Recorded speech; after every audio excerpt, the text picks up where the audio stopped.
Welcome back. Jeremy Sutton from PrecisionPrinciple.com on day 18 of the intensive Ashtanga Yoga training.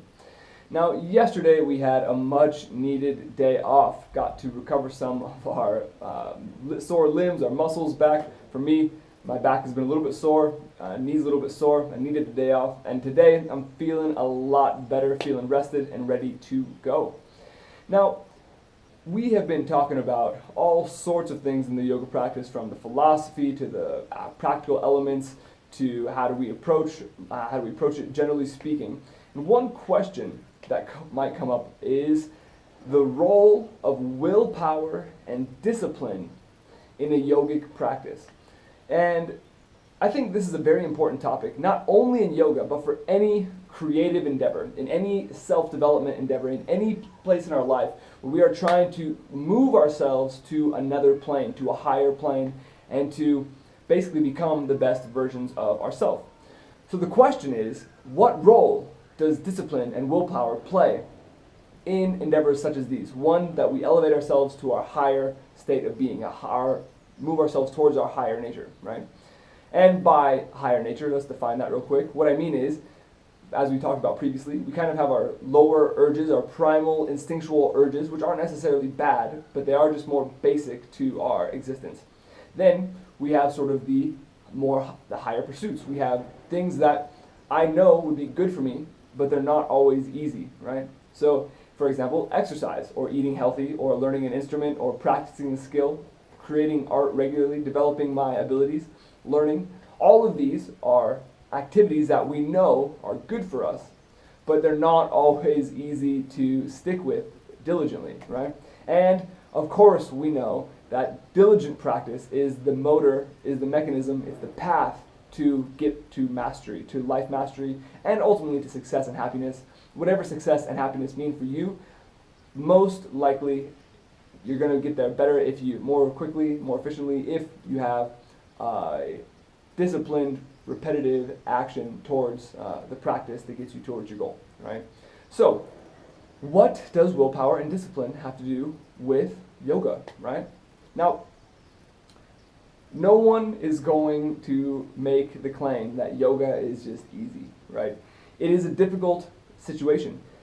For example, in Ashtanga yoga, like we mentioned yesterday, it's physically demanding. It takes a lot of energy, and in this course in particular, we are starting pranayama, which is breathing exercises, and meditation by 5:50. We're already at the location in our meditation and pranayama practices, right? And then we go straight from those into our physical practice, which is also difficult.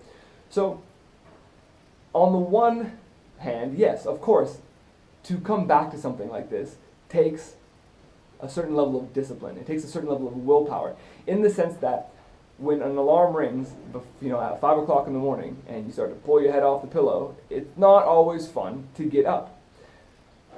But there are ways that make it a little bit more amenable to one's journey, and also makes it just easier to get out of bed. And the very first thing that you have to know, if you're doing this practice anyway, or any sort of practice, whether it's art, whether it's writing, whether it's physical exercise, or working on your career development, whatever it is, you have to know, why am I doing this? Because if you don't have a why, if there's not a reason, a profound and heartfelt reason to do this thing, as in, I know I should meditate, I know it's going to be good for me, but I don't really know why I'm doing this. Why am I doing this? Well, if you don't know your why, then it will take insane discipline. You will have to actually have superhuman discipline to complete your practice regularly. But as soon as you have a why, as soon as you have a reason, then it doesn't require as much discipline, because you're going to feel more naturally motivated. And we'll talk about this in a minute, but that reason is going to basically help you identify with your higher nature, the self that you want to be, opposed to the resistance of the egoic lower mind that you don't necessarily want to be identified with. And I'll explain that in detail in a minute. But a good example is, I have a buddy, Mark Abbott from Thai Top Fitness, and this guy is as strong as anybody I've ever met. I have profound respect for the consistency and diligence that he maintains his workout routine. And it is a tough one. He is getting up around 4 to 4:30 in the morning every single day, and he's powerlifting in 20 to 30 minutes after he gets out of bed. Now he's doing this in a safe way. This happens to be his particular life practice. It's the sort of the core of his routine. It's one thing that he would probably do if there's no one left on the planet. He would probably still go get his strength training routine in every single day because it's what he cares about. And we've had many conversations over breakfast together, and he has explicitly described how, for him, this strength training program, even though it's arduous for me, you, and 99% of the people out in the world, we would go to look at his workout and think, wow, that is insanely difficult. That takes so much discipline and willpower to motivate oneself, to push oneself to those limits. You must have very strong willpower to push yourself to those limits. And he probably does. He's a very capable and directed guy. But mostly he has his reasons. And for him, he just enjoys it. It's probably where he finds some of the most joy in his life is in this physical workout routine. Even though it's arduous, even though it's profoundly painful, I'm sure, in the sense that is going into the burn. But the thing is, for him, because he enjoys it, it doesn't really take that willpower. When his alarm goes off, he doesn't like to wake up.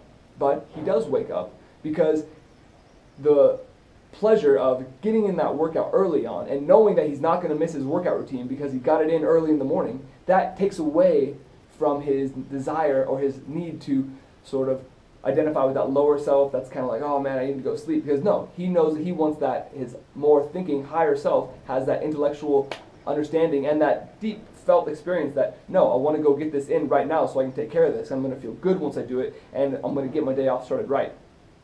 All right, so here, this is an example of the basic question of will and discipline in the role of a yogic practice or a meditation practice or a learning practice or an art practice, right?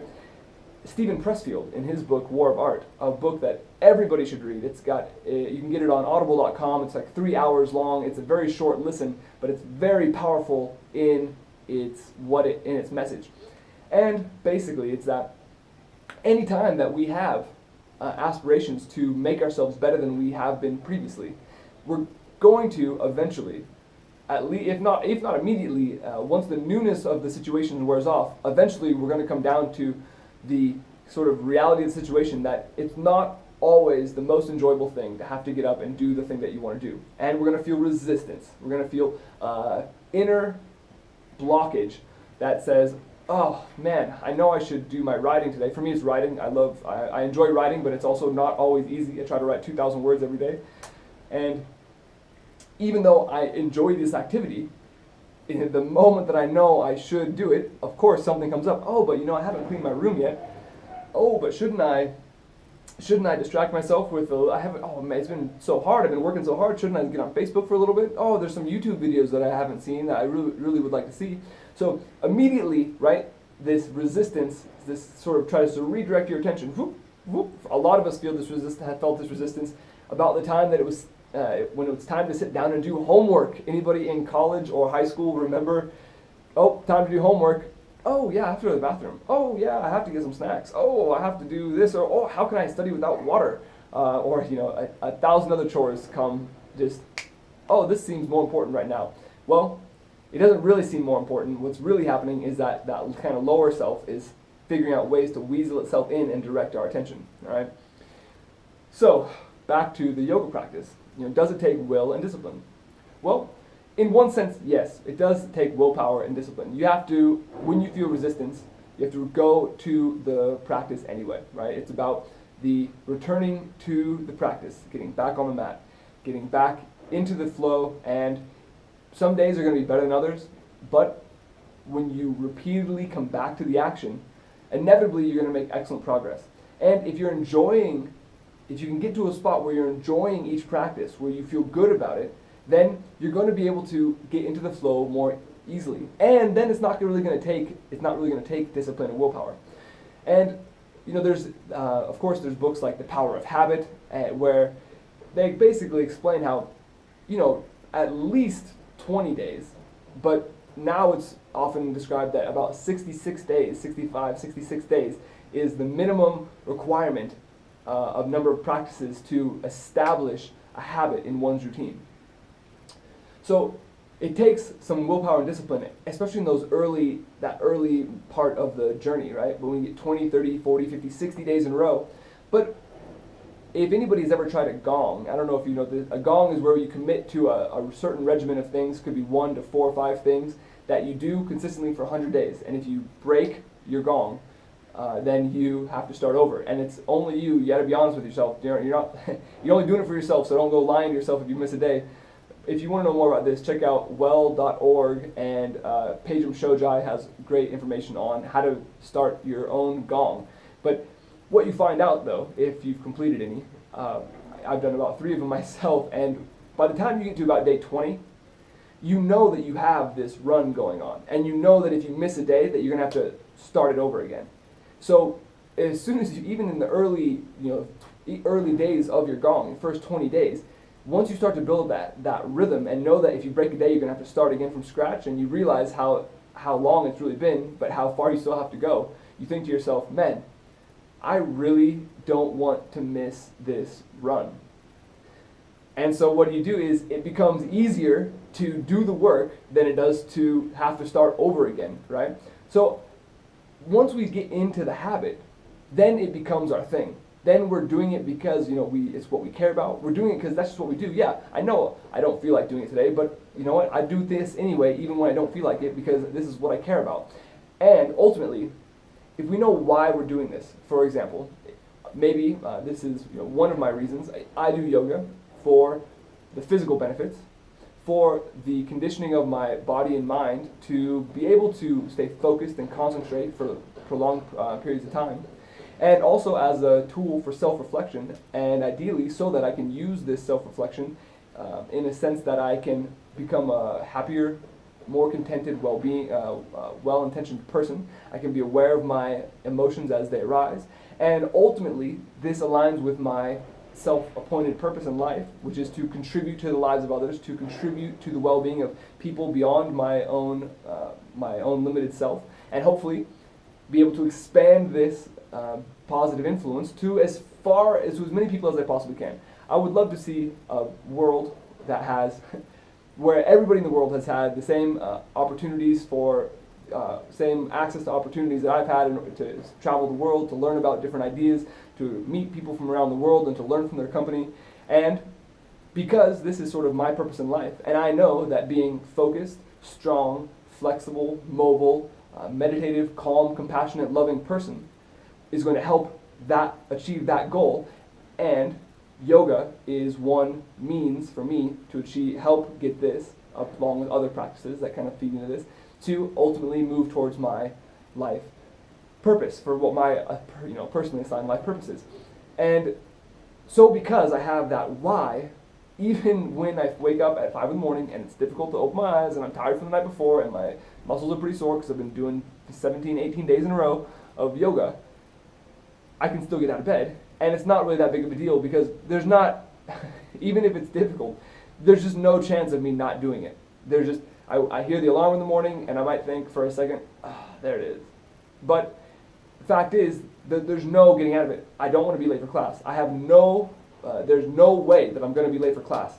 I'm going to make sure that I'm ready to leave on time, right? I want to be there on time. I don't want to show up late for class. That's a must for me. As Tony Robbins says, you always get your musts. You don't always get your wants, but you always get your musts. And for me, I must be there on time because I've signed up for this class, so I have to be there on time, right? So even though I feel the resistance in the morning, as Pressfield says, I feel that resistance. It's the first thing I might notice when I wake up in the morning. I am going to do it because it's a must for me. And it's a must for me because it aligns with my why. It aligns with a higher purpose. And so it doesn't necessarily take discipline because there's no discipline when you don't have a choice, right? When you have to do something because that's how it is, then that doesn't require discipline to make that happen.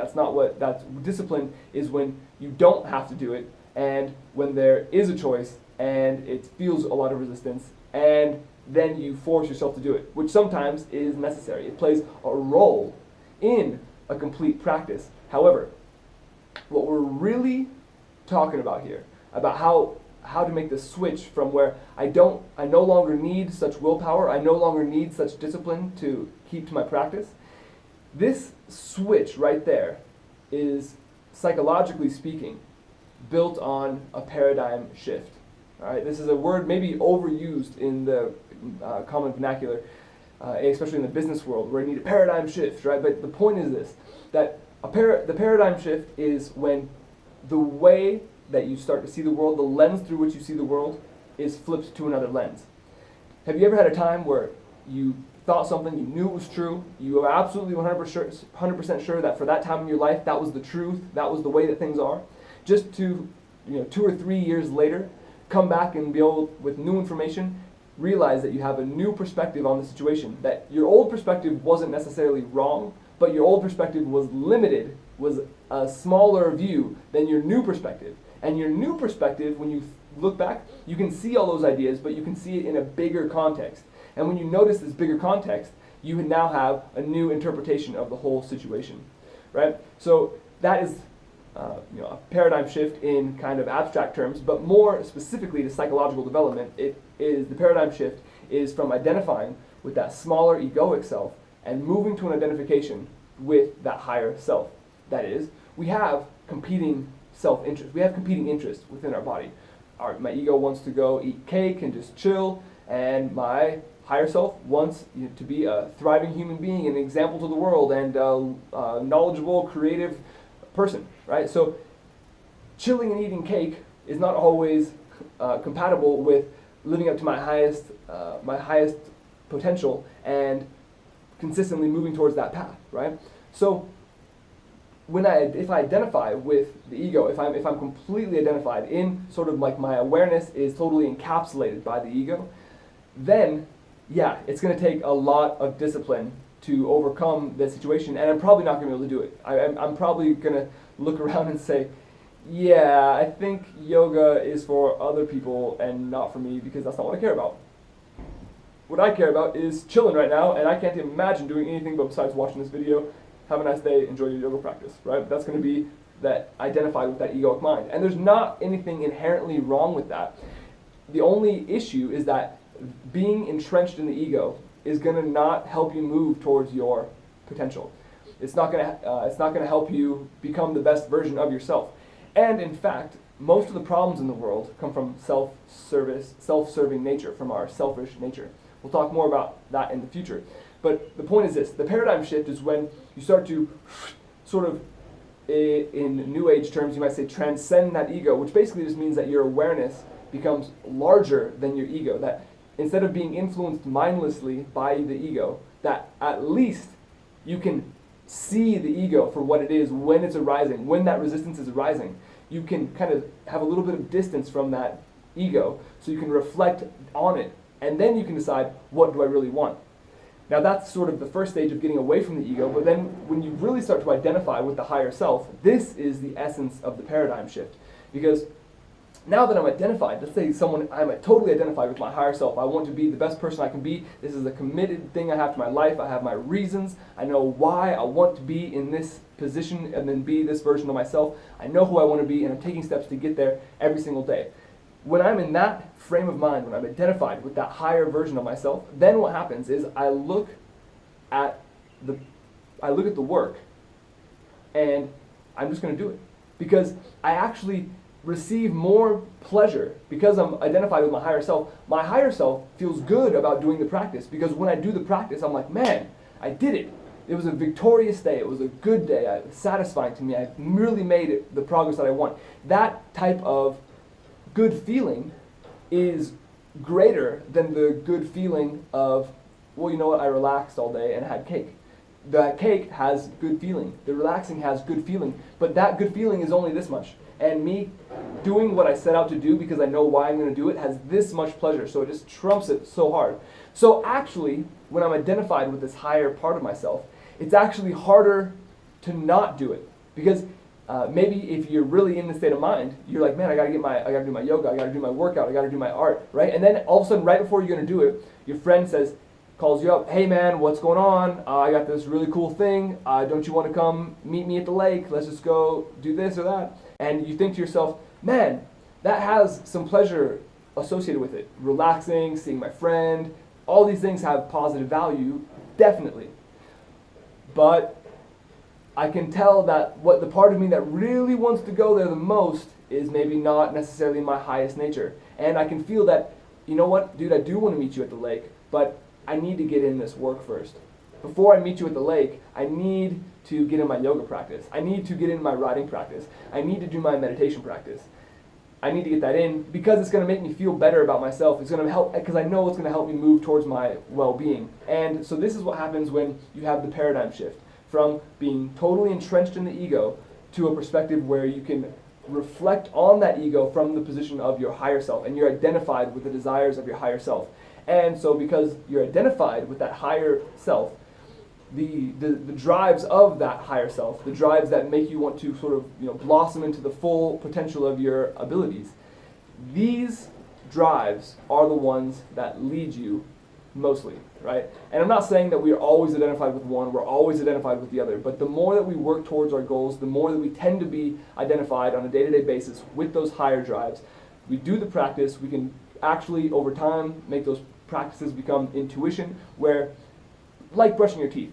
Yeah, if you woke up today and I told you you can't brush your teeth, today for one day, no brushing your teeth, right? How are you going to feel about that? Well, brushing your teeth is work, technically, right? It takes 2-3 minutes. You do it 2, 3, 4 times a day, some people, right? So the point is that it takes work to do this. However, the work, the pain from doing the work is completely overshadowed by the pleasure of, oh, I have a clean mouth. I'm really happy to have my mouth clean. So not brushing your teeth tends to feel worse than actually brushing your teeth, right? So this is the type of, we all have some area in our life where we've made this switch, where we just naturally do the better thing most of the time, and we don't even have to think about it. It's just part of our intuition. We just kind of internalized this mode of thinking, this way of being. But on a lot of the big issues, or a lot of the consistent issues, such as our health, diet, maybe a meditation practice, maybe a creativity practice, maybe strength training, maybe just being connected with our friends, how we should be, these things don't always have a deep-rooted sense in our being. And so if we can get that rootedness, we are more likely to move towards our highest potentials with the most efficiency consistently.